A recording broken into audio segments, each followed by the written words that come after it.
Morning, guys. This morning we're going to do this DIY easy fox fur throw pillows. You can either put them on your bed or whatever. This is what the fox fur look like. So what we're going to do, we're going to do this with a hot glue gun, and I'm going to make these steps real easy. I'll be using my phone because I actually gave my computer away to my nephew because I don't do that many videos no more. So we're just going to make this real simple. So you align the pillows up on the fox fur. Okay, guys, you'll line it up.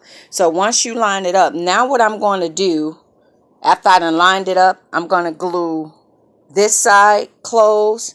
I'm going to glue this side closed.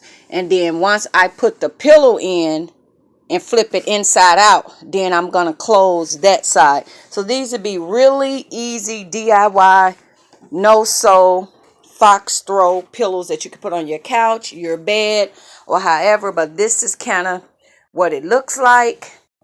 And the hot glue is heating up, so we're just going to close off these ends and just with the hot glue.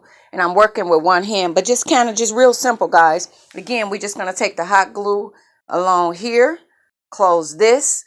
We're going to close this long piece, then we're going to flip the pillow the opposite inside out, and then we're going to close the final hole of the pillow. So these is going to be my fox throw pillows. You can put them on your couch, your bed, wherever you want to put them. So thank you guys for watching. Bye bye.